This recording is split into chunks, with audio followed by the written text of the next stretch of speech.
Umat yang dikasihi Tuhan, saat ini kita bersama kembali mengenang peristiwa pilu yang diderita oleh Tuhan Yesus.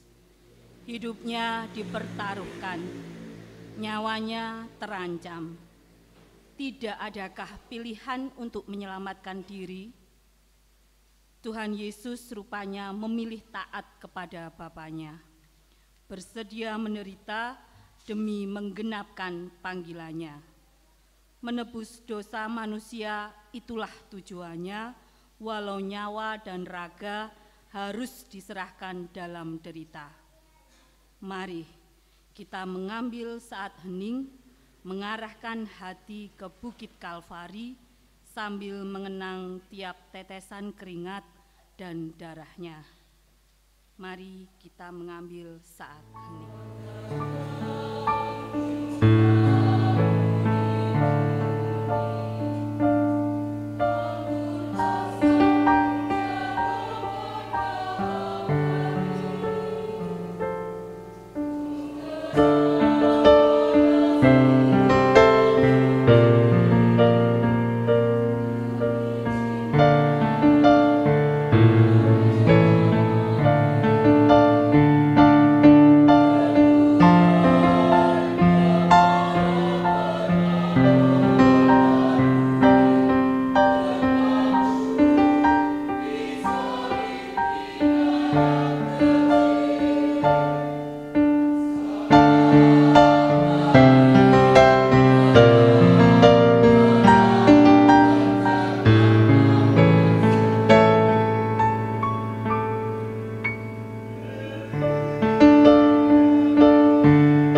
karenanya lah Yesus bersedia mati bagi kita.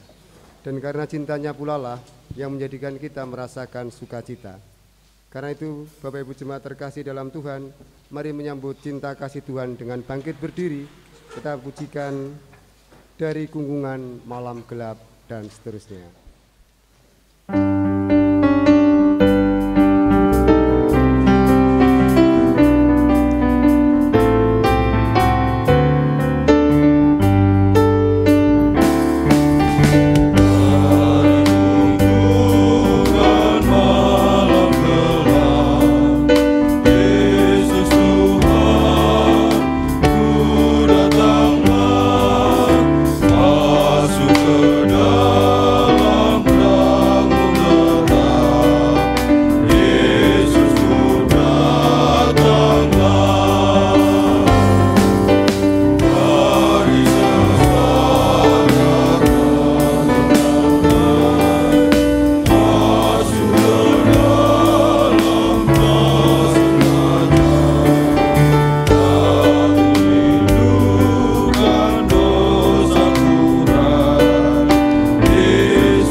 Memandang wajah kesakitanmu menjadikan kami pilu, membayangkan lelehan darah yang mengalir dari tubuhmu menjadikan kami keluh. Andai kami bisa membantu, maka ingin rasanya kami membebaskanmu. Tapi tiada daya dan kuasa hingga menjadikan kami bergulat dengan segala amarah dalam diri sendiri. Engkau tidak mau dibela, engkau tidak bersedia ditolong. Sebab dalam derita dan erangan kesakitanmu, Engkau memberikan kemampuan baru, supaya kami bahagia. Dalam tetesan darah dan keringat-Mu, Engkau beri kami kehidupan sejati. Karena itu, ya Tuhan, kami hanya mampu datang menyembah dalam seluruh kehidupan kami yang adalah ibadah, mengakui bahwa Engkaulah pertolongan kami, Tuhan pencipta langit dan bumi, yang senantiasa berkarya dan menyertai kami kekal selamanya.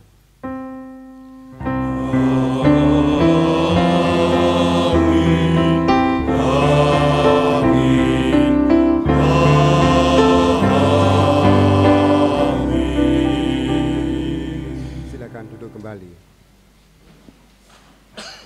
Umat pilihan Tuhan yang terkasih, pada hari ini kita bersama-sama merayakan sebuah peristiwa penting dalam iman percaya kita, karena kelahiran, Natal tanpa kematian adalah sia-sia.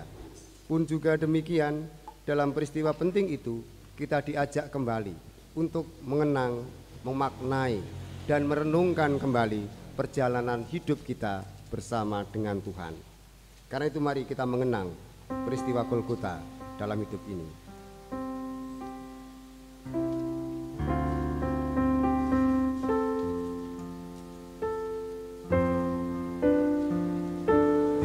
rasa hatiku.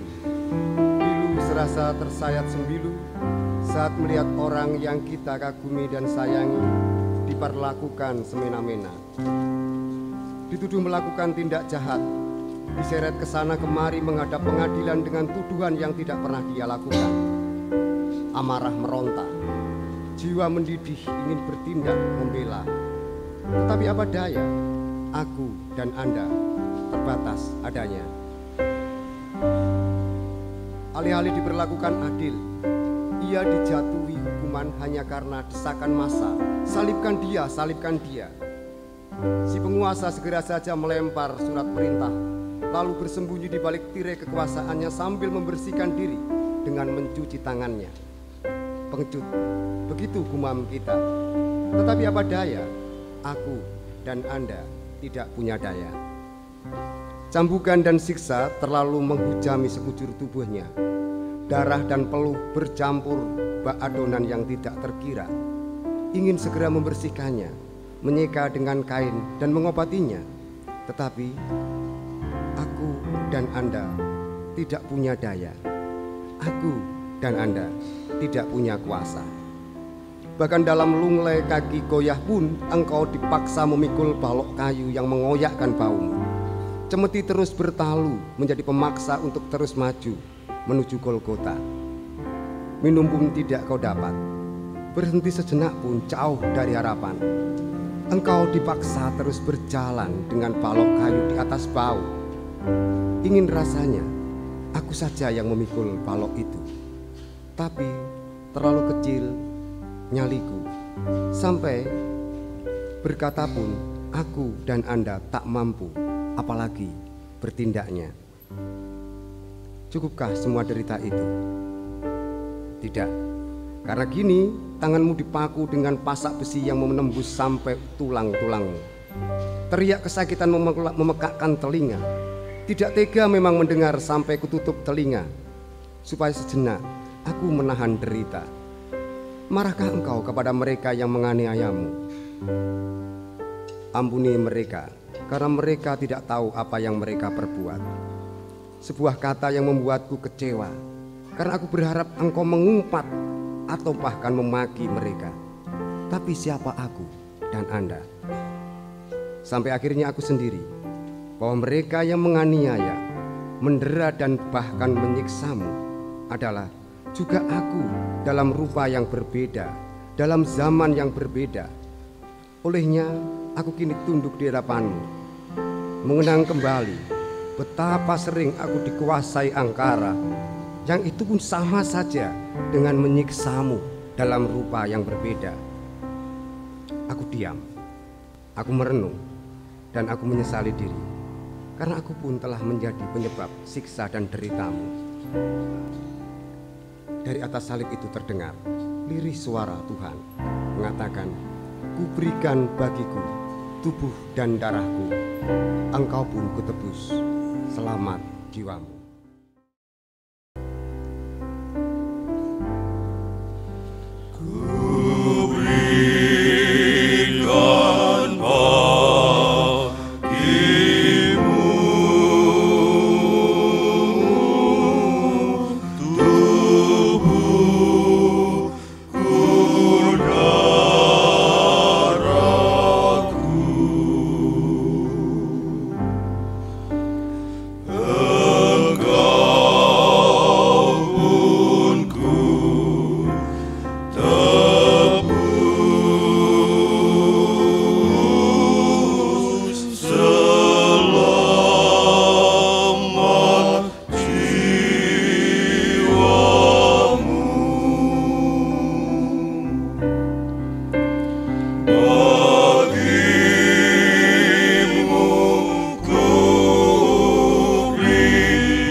balasmu atas setiap pemberian Tuhan yang luar biasa.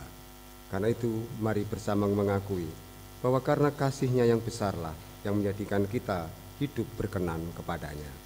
Kasih Tuhanku lembut.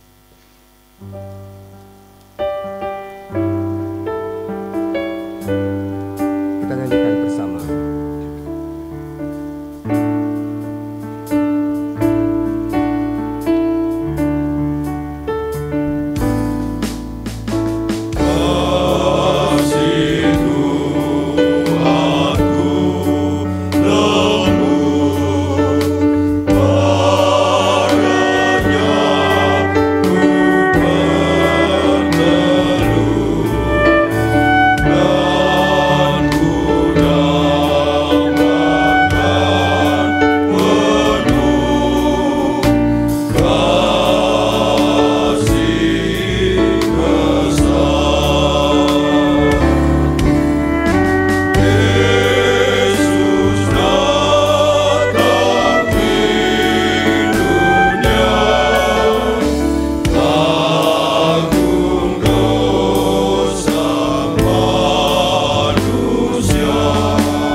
kasih-Nya itu pula lah Tuhan berkenan menyapa kita melalui pewartaan Sabda Suci hari ini yang akan dibaca dan direnungkan bersama-sama dan dibaca oleh majelis jemaat. Bapak, Ibu, dan saudara yang terkasih, bacaan kita pada sore hari ini terambil dari 3 bagian, yaitu yang pertama dari Yesaya 53 ayat pertama sampai dengan ke-12, yang kedua dari Ibrani 10 ayat ke-16 sampai dengan 25, dan dari Injil Yohanes 18 ayat 38b sampai dengan ditambah 19 yang ke-19 ayat yang ke-11. Sebelum kita membaca firman Tuhan, mari kita berdoa. Tuhan, pada sore ini kami mengucap syukur di mana kami boleh berkumpul untuk memuji dan memuliakan nama-Mu. Saatnya Tuhan, kami akan mendengarkan sebagian dari firman-Mu. Biarlah firman Tuhan yang disampaikan oleh hamba-Mu, Bapak Pendeta Eko Adi Kostanto, dapat bekerja sesuai kehendak Tuhan. Apapun yang akan disampaikan supaya dapat menjadi berkat bagi kami. Buat kami, jemaat yang akan mendengarkan firman-Mu, kami mohon siapkan hati kami, supaya menjadi pendengar yang baik dan dapat menerima firman Tuhan yang disampaikan. Terima kasih ya Tuhan, kami sambut firman-Mu hanya di dalam nama Tuhan Yesus Kristus. Amin. Bacaan yang pertama kita terambil dari Yesaya 53 ayat pertama sampai dengan 12 yang demikian. Siapakah yang percaya kepada berita yang kami dengar, dan kepada siapakah tangan kekuasaan Tuhan dinyatakan? Sebagai taruk ia tumbuh di hadapan Tuhan, dan sebagai tunas dari tanah kering. Ia tidak tampan, dan semaraknya pun tidak ada, sehingga kita memandang dia, dan rupa pun tidak, sehingga kita menginginkannya. Ia dihina dan dihindari orang, seorang yang penuh kesengsaraan dan yang biasa menderita kesakitan. Ia sangat dihina, sehingga orang menutup mukanya terhadap dia, dan bagi kita pun dia tidak masuk hitungan. Tetapi sesungguhnya penyakit kitalah yang ditanggungnya, dan kesengsaraan kita yang dipikulnya. Padahal kita mengira dia kena tulah, dipukul, dan ditindas Allah. Tetapi dia tertikam oleh karena pemberontakan kita, dia diremukkan oleh karena kejahatan kita. Ganjaran yang mendatangkan keselamatan bagi kita ditimpakan kepadanya, dan oleh bilur-bilurnya kita menjadi sembuh. Kita sekalian sesaat seperti domba, masing-masing kita mengambil jalannya sendiri, tetapi Tuhan telah menimpakan kepadanya kejahatan kita sekalian. Dia dianiaya, tetapi dia membiarkan diri ditindas dan tidak membuka mulutnya, seperti anak domba yang tidak membuka, yang dibawa ke pembantaian. Seperti induk domba yang keluh di depan orang-orang yang menggunting bulunya, ia membuka mulutnya. Sesudah penahanan dan penghukuman ia terambil, dan tentang nasibnya siapakah yang memikirkannya? Sungguh ia terputus dari negeri orang-orang hidup, dan karena pemberontakan umatku ia kena tulah. Orang fasik, dan dalam hatinya ia ada di antara penjahat-penjahat. Sekalipun ia tidak berbuat kekerasan dan tipu tidak ada dalam mulutnya. Tetapi Tuhan berkehendak meremukkan dia dengan kesakitan. Apabila ia menyerahkan dirinya sebagai korban penebus salah, ia akan melihat keturunannya, umurnya akan lanjut, dan kehendak Tuhan akan terlaksana olehnya. Sesudah kesusahan jiwanya, ia akan melihat terang dan menjadi puas. Dan hambaku sebagai orang yang benar akan membenarkan banyak orang oleh hikmatnya, dan kejahatan mereka dia pikul. Sebab itu aku akan membagikan kepadanya orang-orang besar sebagai rampasan, dan ia akan memperoleh orang-orang kuat sebagai jarahan, yaitu sebagai ganti karena ia telah menyerahkan nyawanya ke dalam maut, dan karena ia terhitung di antara pemberontak-pemberontak, sekalipun ia menanggung dosa banyak orang, dan berdoa untuk pemberontak-pemberontak. Demikian firman Tuhan.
hatiku, hanyalah bondeng-bondeng bosan mengepungku, bagaikan singa yang siap menerkamku. Ya Allahku, mengapa kau tinggalkanku? Ku berseru, namun kau tetap jauh. Ya Allahku, mengapa kau tinggalkanku dan tiada menolongku? Segala tulangku lepas dari sedihnya, bagaikan air mengalir aku tercurah. Hancur lululah hatiku bagaikan lilin, sebab kau taruh aku dalam debu maut.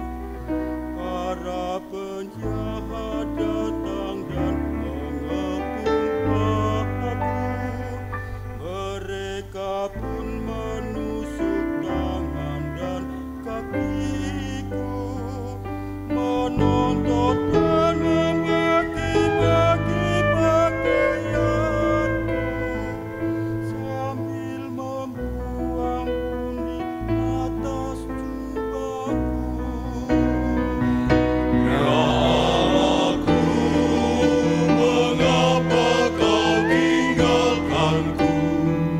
Ku berseru, namun kau tetap jauh. Ya Allahku, mengapa kau tinggalkanku dan tiada menolongku?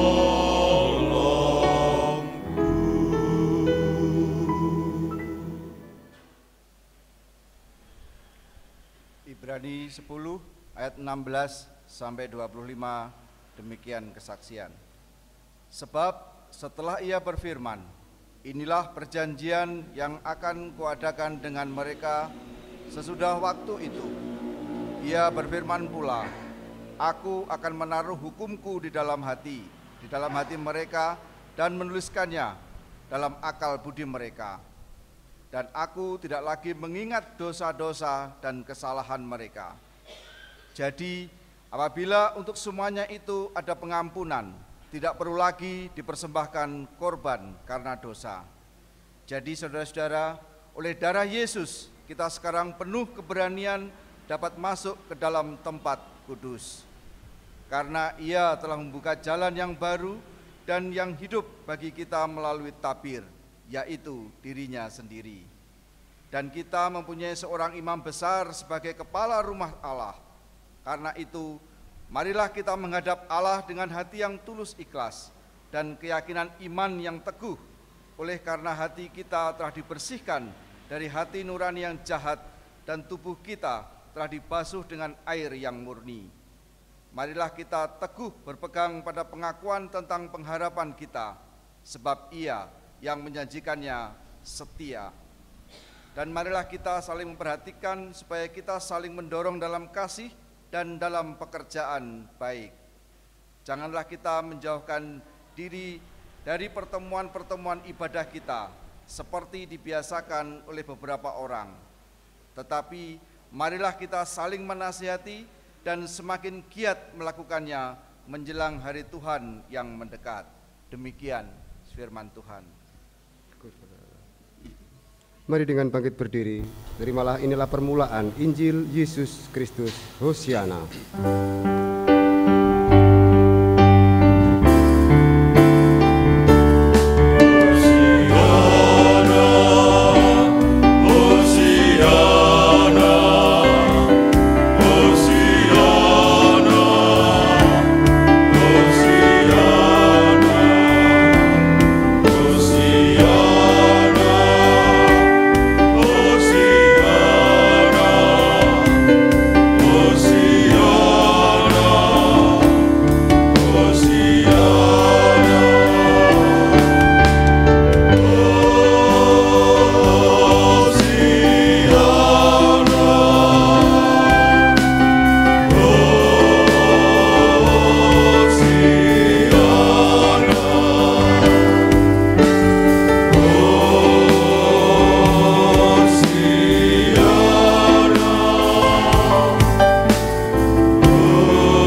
Warta Injil dari Yohanes pasal 18 ayat 38b sampai pasal 19 ayat yang ke-11 demikian.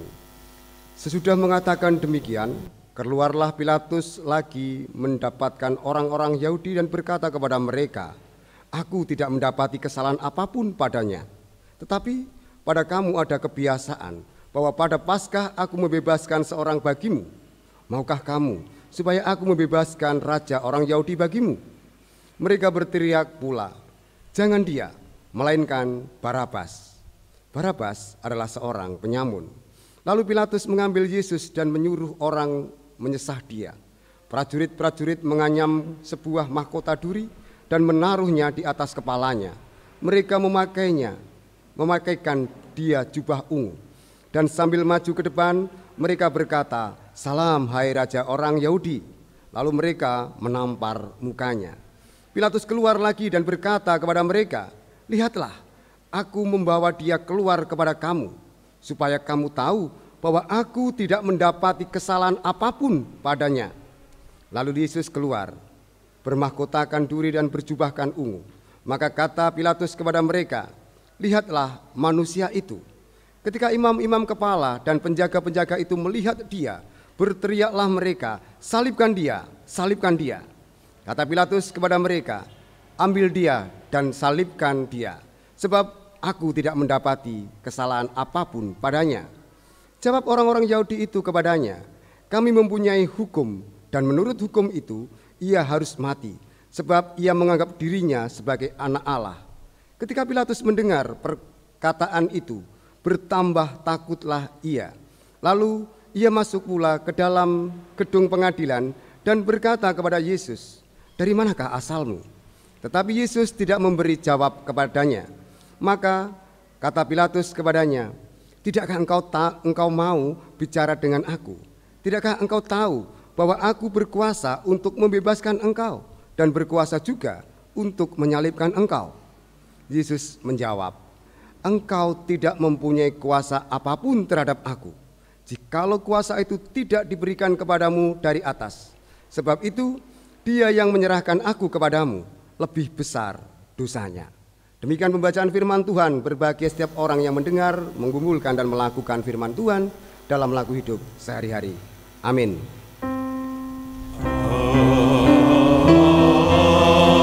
Amin. Amin.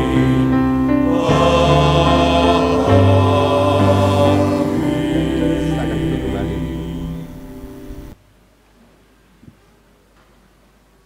Ibu bapak saudara terkasih dalam Tuhan, konon ada sebuah cerita kisah yang dialami ketika 3/4 dari benua Eropa dan hampir menjarah ke wilayah Asia Pasifik dikuasai oleh Kekaisaran Romawi. Romawi begitu berjaya. Romawi memiliki pasukan yang berlaksa-laksa. Kekuatan militer dan kemampuan diplomatis serta politiknya tidak dapat dikalahkan oleh siapapun juga. Namun ketika mereka ingin menguasai satu daratan yang disebut Inggris, mereka menghitung sangat teliti strateginya. Sebab ada banyak informasi bahwa prajurit yang tinggal di dataran Inggris itu adalah prajurit-prajurit militan, berani mati tanpa harus peduli dengan apa yang harus dilakukan dan dialami. Oleh sebab itulah, Kaisar bersama dengan panglimanya mengadakan rapat besar. Dan kemudian diutuslah berlaksa-laksa pasukan atau serdadu. Bukan lewat darat, tetapi menyeberangi samudra. Kapal-kapal perang disiapkan, perbekalan dan segala persenjataan dilengkapi semua. Sampai kemudian pada perjalanannya, kapal-kapal perang Romawi ini sampai di daratan Inggris. Turunlah semua pasukan, serdadu semua diturunkan, barang semua diturunkan, kosong kapal itu di dermaga di pinggiran pantai. Setelah kosong semua, sang komandan pasukan memerintahkan kepada seluruh anak buahnya, bakar semua kapal. Heboh ceritanya. Orang-orang panik. Bagaimana dia tidak menghitung untung rugi? Satu kapal perang itu harganya beribu-ribu lipat dari gaji seorang serdadu. Bagaimana seorang panglima, seorang tentara, pemimpin tidak memikirkan masa depan anak buahnya. Karena ketika kapal itu hancur, dengan apa mereka pulang kembali ke Romawi? Diskusi panjang, ramai berdemo di sana. Lalu sang panglima mengangkat suara dengan agak tegas. Ketika kapal itu hancur, pilihan kita hanya satu, maju perang menang, atau kita perang kalah lenyap. Bapak Ibu terkasih dalam Tuhan, ending dari kisah itu kemudian memang kita tahu. Karena ini ada didokumenkan sebuah film bercerita tentang ini. Kemenangan besar dimiliki, tapi babak belur pasukan memang terjadi. Tetapi dari semua cerita ini tidak ada sesuatu yang ingin saya katakan dan tekankan kembali mengenang peristiwa salib yang kita renungkan pada Jumat Agung hari ini. Bahwa keputusan membuat sesuatu hanyalah karena kita memiliki keyakinan apa. Kalau kita memutuskan sesuatu tidak punya keyakinan, pasti kita mudah sekali mengambil jalan lain, membelok ke kanan dan ke kiri. Niatnya perang, belum perang sudah kalah duluan karena kalah mental. Niatnya ingin berjuang, sebelum menyampai sabda sasaran sudah menyerah karena lunglai kakinya. Ketika hidup kita tidak memiliki sesuatu yang pasti, keberanian untuk memutuskannya pasti dengan gamang dan ragu-ragu. Berbeda cerita karena tidak ada jalan pulang selain hanya maju ke depan. Maka satu hal yang pasti dilakukan, berjuang sampai titik darah penghabisan. Gusti Yesus, Bapak Ibu terkasih dalam Tuhan, menentukan keputusan hidupnya itu. Dia tidak sedang mengatakan bahwa ada pilihan lain. Walaupun itu ada ditawarkan, bahkan oleh seorang gubernur sebesar Pilatus namanya.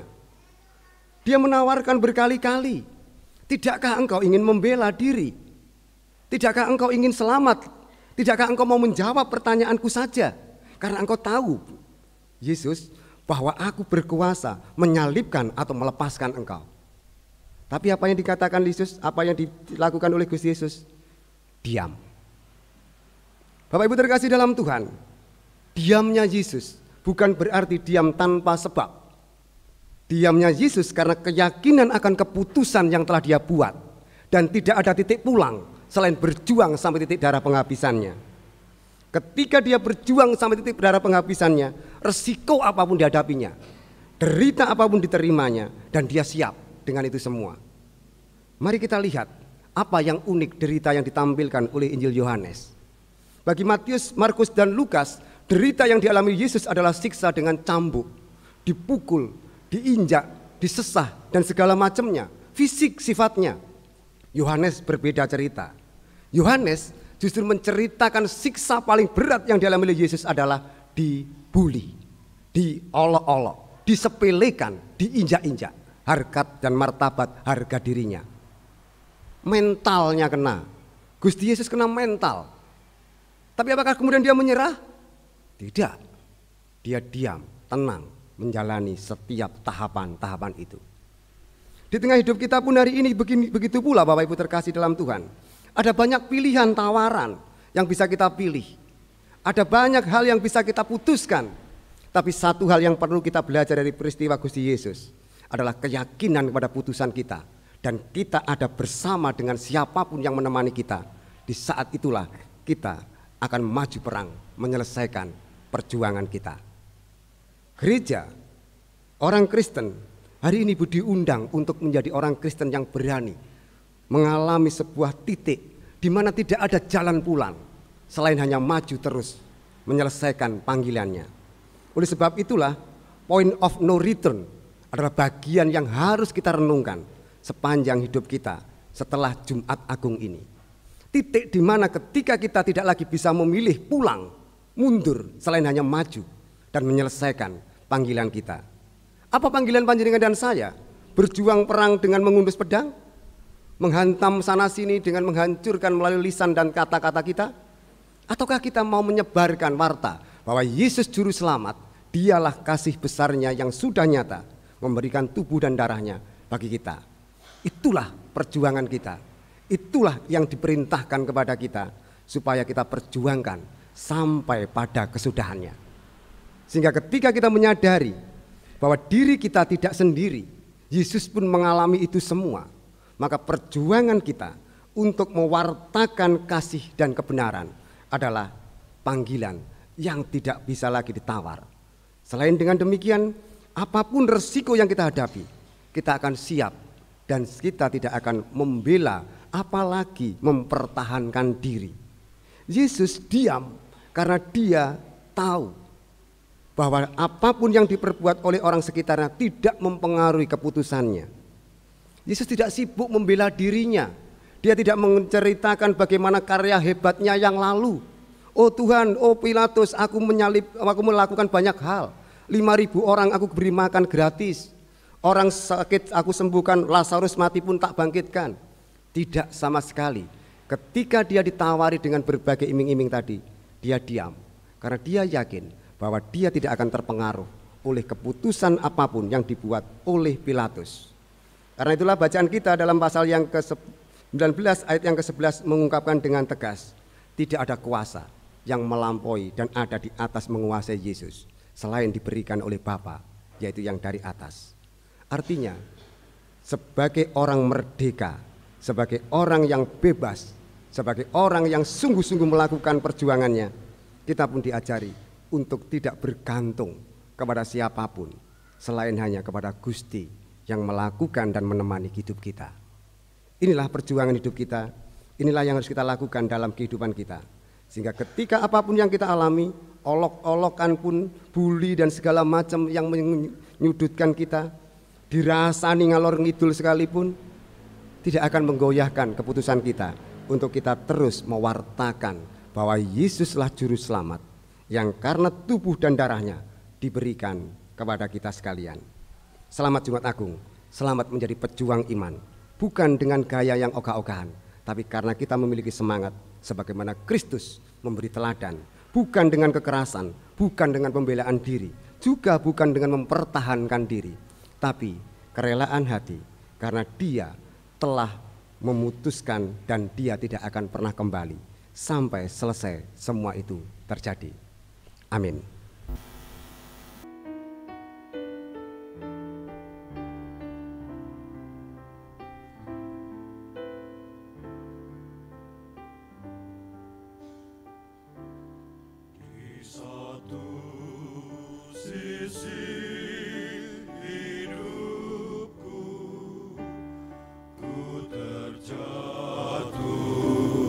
Dalam jurang semu tak mampu takut dan malu memandang pada wajah-Mu.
terseduh.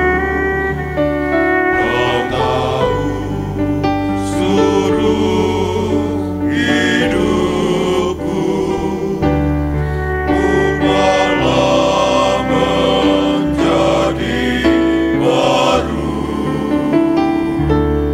Ampuni aku di dalam cintamu, basuhlah semua dalam kasih-Mu, kembali pulang dan menjadi baru seturut kehendak-Mu.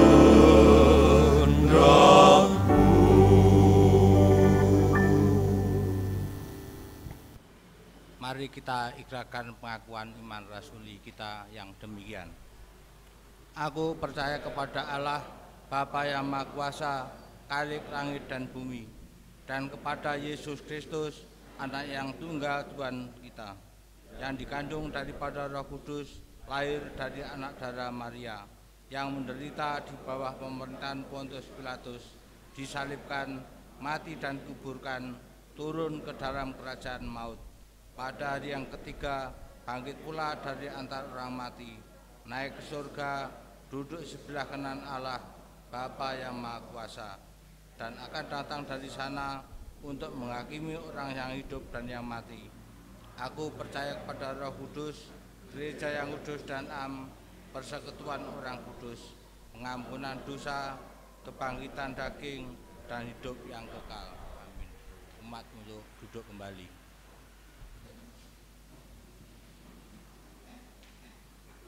Umat pilihan Tuhan yang terkasih, kita akan bersama merayakan sakramen suci, yaitu perjamuan kudus. Adapun orang yang diizinkan untuk melakukan dan mengikuti perjamuan kudus adalah mereka warga dewasa yang sudah menerima baptis dan sidi dan yang tidak sedang dalam pengembalaan khusus. Karena itulah, perwakilan dari beberapa warga jemaat kita yang ikut ambil bagian dalam sakramen suci ini adalah yang pertama, Nadia, Citra, Mustika, Bu Titin, Bu Suwari, Ibu Wisti. Demikian juga Daniel Adi, Haryo Agung, Pak Astari, Pak Riyadi, Pak Sugeng Yunandri, dan Bapak Hadi Chandra.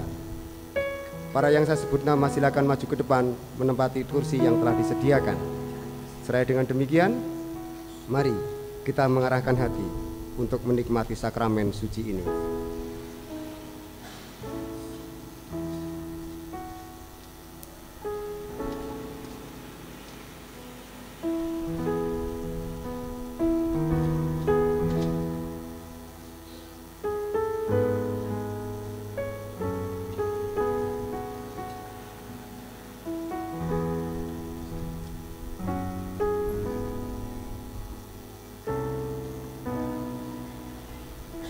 Umat pilihan Tuhan yang terkasih, Jumat Agung merupakan perayaan yang sangat penting. Sebab di hari ini Yesus Kristus telah rela mati demi kehidupan gerejanya.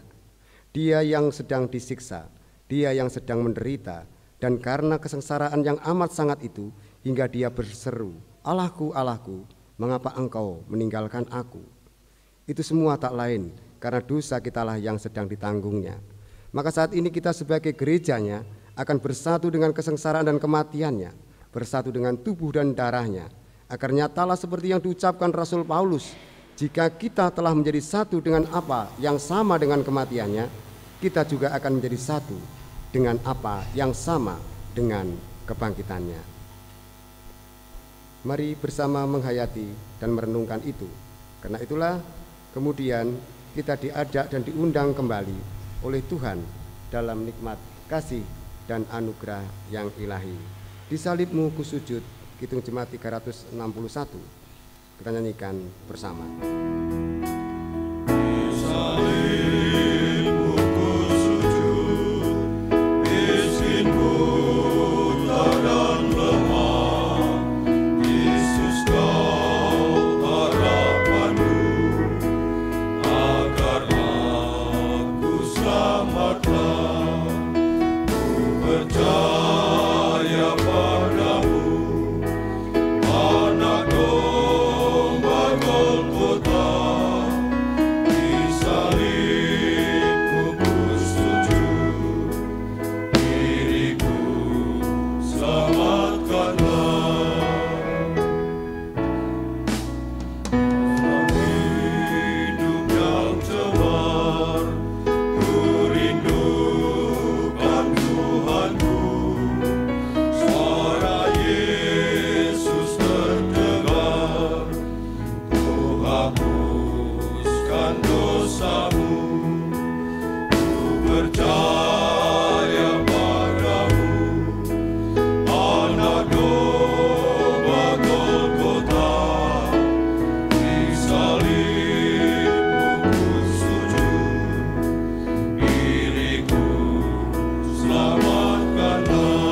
saudara-saudara, saat ini marilah kita mempersiapkan diri kita untuk menerima anugerah Allah yang telah dinyatakan kepada kita melalui perjamuan kudus Paskah ini.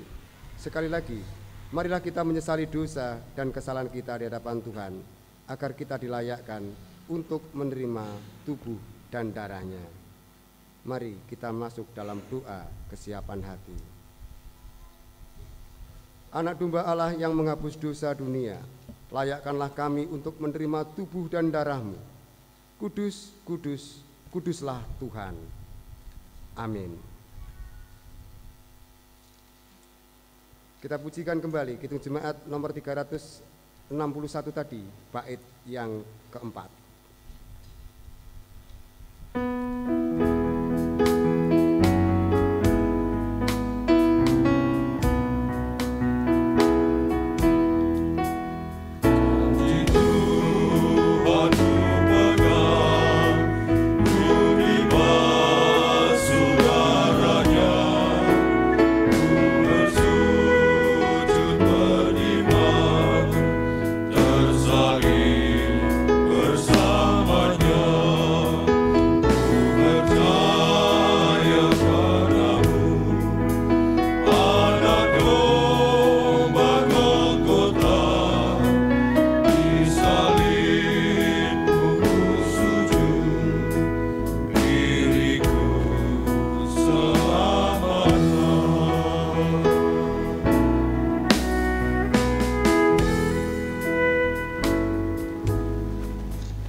Yesus mengundang para muridnya mengambil roti, memecah-mecahkannya seraya berkata, "Inilah tubuhku yang dipecah-pecahkan karena dosa dan pelanggaranmu. Perbuatlah ini untuk mengenang sengsara dan kematianku, dan jadikanlah ini kekuatan menantikan kedatanganku." Sejatinya tubuh Tuhan diberikan bagi kita. Sejatinya darah Tuhan diberikan bagi kita, supaya setiap orang yang menerima dan memakannya, dia diingatkan kembali pembaharuan janji Tuhan bagi setiap orang percaya. Karena itu mari mengenang, mengarahkan hati, melihat setiap proses hidup ini, seraya melihat kebaikan Tuhan yang telah menyerahkan tubuh dan darahnya itu. Lalu tersisa tanya, apa balasmu baginya?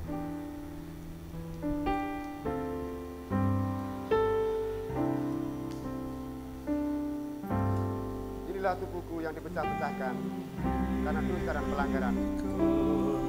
Perbuatlah ini untuk mengenang sengsara dan kematian, dan jadikanlah kekuatan menantikan kedatanganmu.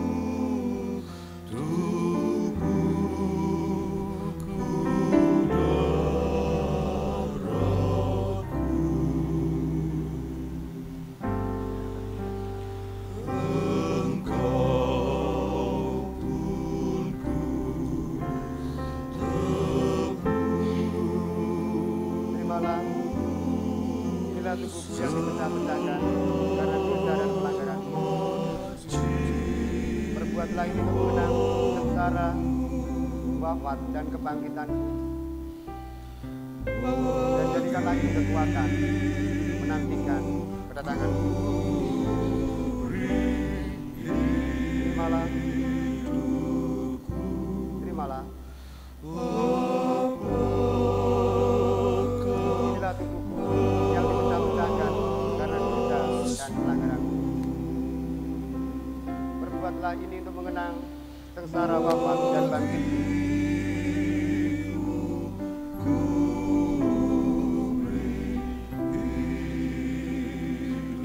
Terimalah dan bagikanlah.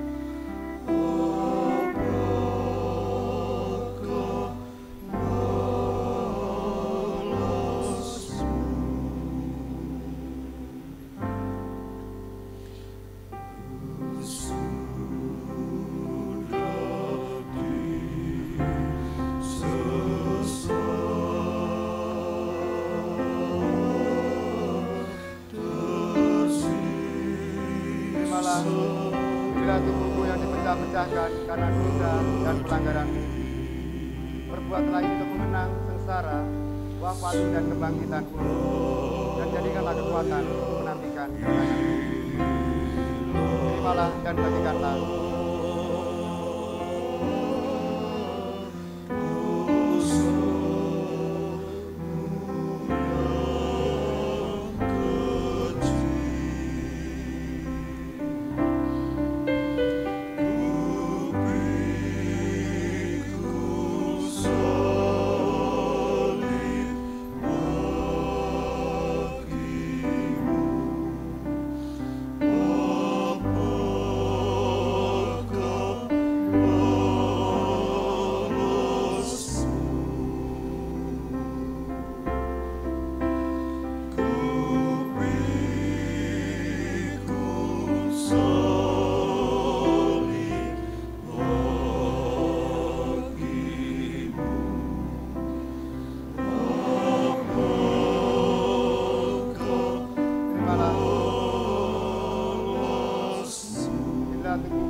dipecah-pecahkan karena dosa dan pelanggaranmu.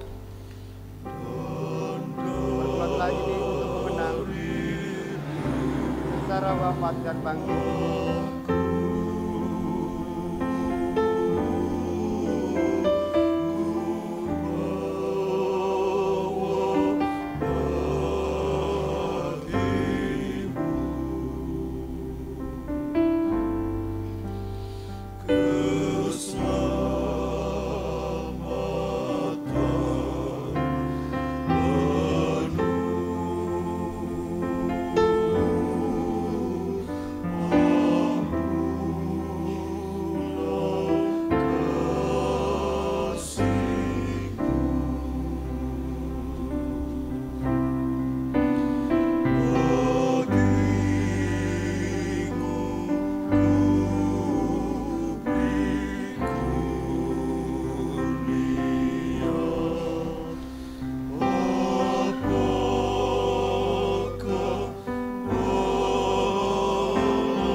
Inilah tubuhku yang dipecah-pecahkan karena dosa dan pelanggaranmu. Perbuatlah ini untuk mengenang sengsara, wafat, dan bangkitmu. Dan jadikanlah kekuatan menantikan kedatanganmu.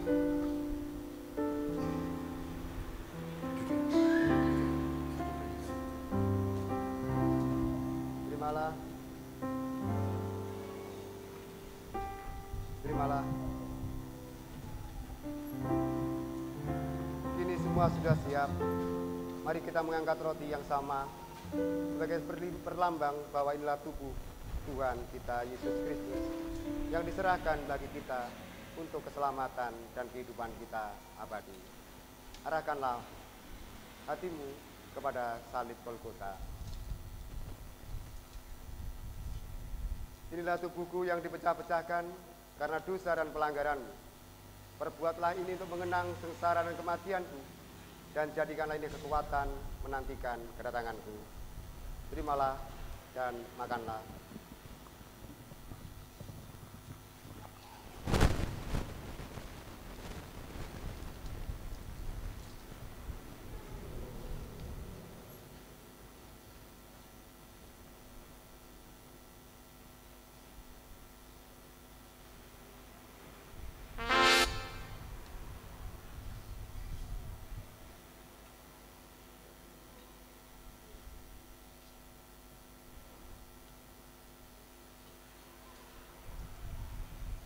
Lalu Tuhan Yesus mengambil cawan, mengisinya dengan anggur, seraya berkata kepada para muridnya, "Cawan ini adalah cawan perjanjian baru, yang karena darahku ditumpahkan demi dosa dan pelanggaranmu."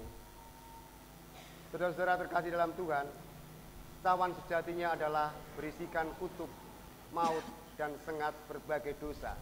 Tetapi ketika darah Tuhan ditumpahkan di atasnya, maka semua itu ditahirkannya, diubahkan dengan kehidupan kekal abadi. Oleh sebab itulah cawan dalam perjamuan kudus selalu disebut sebagai cawan perjanjian baru. Karena itu, sambil mengarahkan diri kepada Tuhan, kita meminum dari cawan ini, seraya berkata dalam hati bahwa hidup kita kini dikuasai dan ada dalam Kristus Yesus. Oleh sebab itu, kita mengenang kembali, inilah darahku yang dicurahkan karena dosa dan pelanggaranmu. Perbuatlah ini untuk mengenang sengsara, wafat, dan kebangkitanku. Jadikan kekuatan ini untuk menantikan kedatanganku. Yang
Cawan ini adalah cawan perjanjian baru yang karena darahku ditumpahkan demi dosa dan pelanggaran. Perbuatlah ini untuk mengingat akan sengsara, wafat, dan bangkitku, menjadikan ini kekuatan menantikan kedatanganku. Terimalah.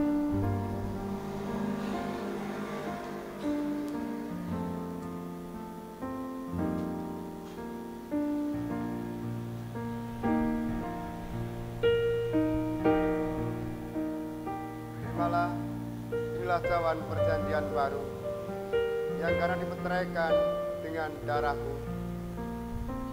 Perbuatlah ini untuk mengenang sengsara, wafat, dan bangkitku, dan jadikan kekuatan menantikan kedatanganku.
Cawan perjanjian baru yang karena darahku ditumpahkan demi dosa dan pelanggaranmu.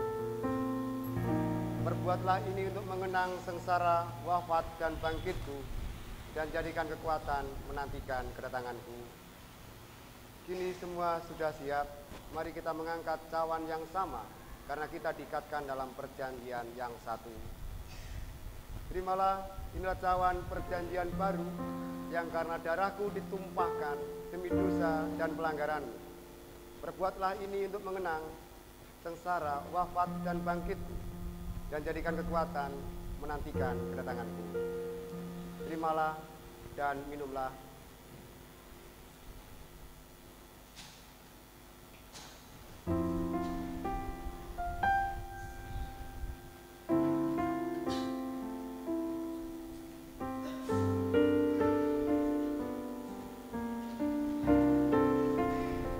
Terkasih dalam Tuhan, perjamuan kudus kita saat ini telah selesai. Kini marilah kita menjalani hidup sesuai dengan firman Tuhan yang demikian. Aku hidup, tetapi bukan lagi aku sendiri yang hidup, melainkan Kristus yang hidup di dalam aku. Dan hidupku yang kuhidupi sekarang di dalam daging adalah hidup oleh iman dalam Anak Allah yang telah mengasihi aku dan menyerahkan dirinya untuk aku. Galatia pasal 2 ayat yang ke-20. Seraya bersyukur kepada Tuhan atas pembaharuan hidup yang diberikannya. Mari dengan membawa persembahan yang telah kita himpun, kita menyanyikan Kidung Jemaat nomor 39.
Mari bersama kita bersatu hati, kita menaikkan doa syafaat kita. Mari berdoa. Syukur kepadamu ya Allah yang telah memberikan tubuh dan darah bagi kami untuk kehidupan dan pembaharuan budi kami. Syukur kepadamu ya Allah yang cintamu tiada henti, mengalir selalu dan menemani kami dalam berbagai rupa situasi dan kondisi. Syukur kami kepadamu ya Allah atas rezeki yang tiada henti-hentinya dengan berbagai cara dan bahkan Engkau memberikan dari apa yang tidak pernah kami pikirkan. Syukur kepadamu ya Allah atas setiap rahmat, kesehatan, keluarga dan cinta yang ada dalam hidup kami bersama. Dalam syukur kami kepadamu itulah kami memohon penyertaan dan kasih-Mu untuk setiap bagian dari diri kami, berkaitan dengan berbagai hal yang kami rencana dan tata, setiap hal yang kami rindu untuk terjadi, lebih lagi setiap hal yang kami doakan siang malam tiada henti.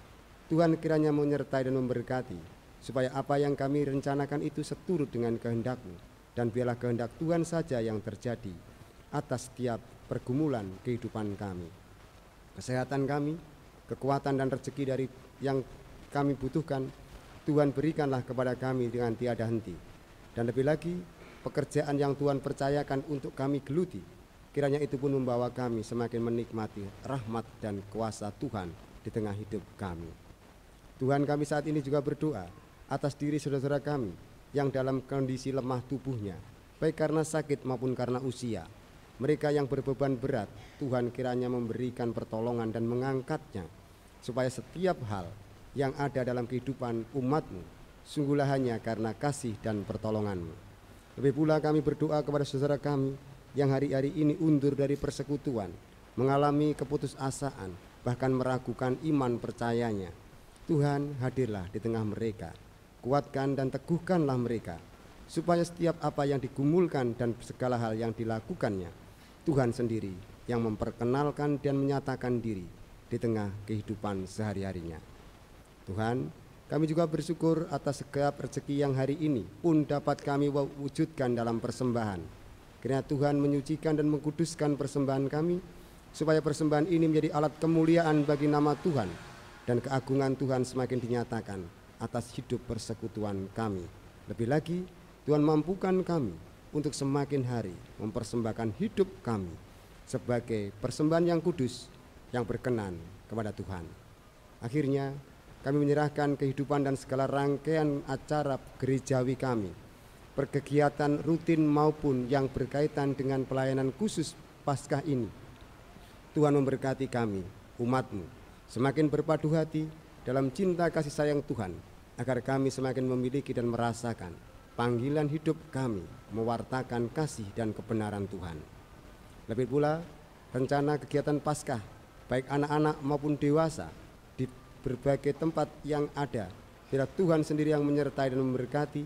Lebih pula dalam hidup persekutuan kami di jemaat Blitar ini, rahmat-Mu yang agung, kasih-Mu yang tiada henti, kiranya yang menuntun dan memberkati kami, setiap bagian dari panitia maupun peserta rangkaian kegiatan Paskah kami.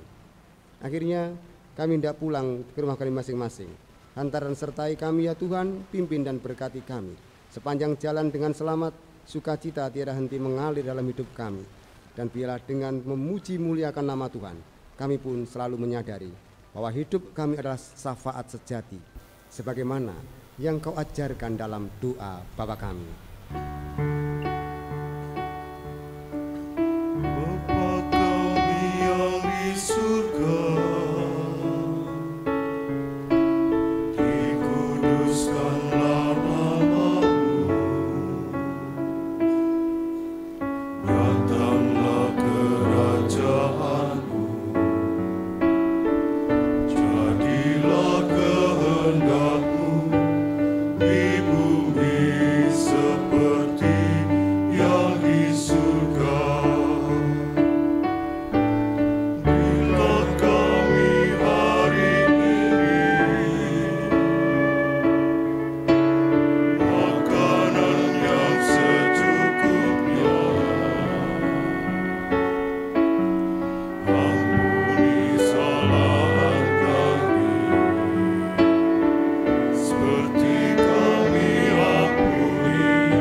Mari jemaat diundang bangkit berdiri. Kita akhiri ibadah ini dengan sukacita. Pulanglah dengan rahmat dan kasih setia Tuhan. Katakanlah dan wartakanlah kebaikan-kebaikan Tuhan di sepanjang kehidupanmu. Dan ingatlah senantiasa dalam segala pergumulanmu bahwa Tuhan tidak pernah menjanjikan langit selalu biru, bunga mekar tanpa layu, kesukaan tanpa air mata. Tapi yang Tuhan janjikan adalah kekuatan baru, sehingga engkau sanggup menanggung apapun yang menimpa kehidupanmu. Karena itu, pandang saja salib Tuhan, karena di sanalah terpancar kemuliaan yang agung dan besar. Memandang salib Rajaku. Jemaat wanita, bait yang pertama.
Hatimu dan pulanglah dengan berkat Tuhan.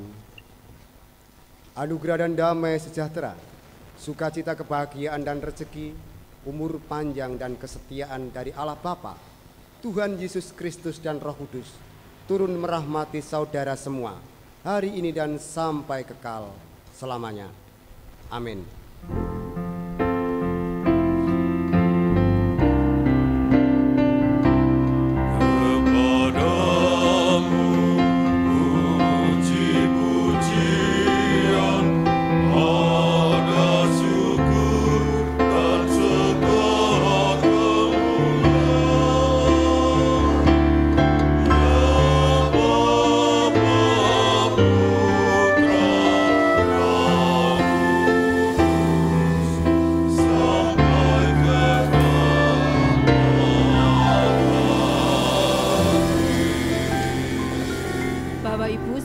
Saudara yang terkasih, dipersilahkan untuk duduk dan mengambil saat teduh. Selamat memaknai peristiwa Jumat Agung. Tuhan memberkati.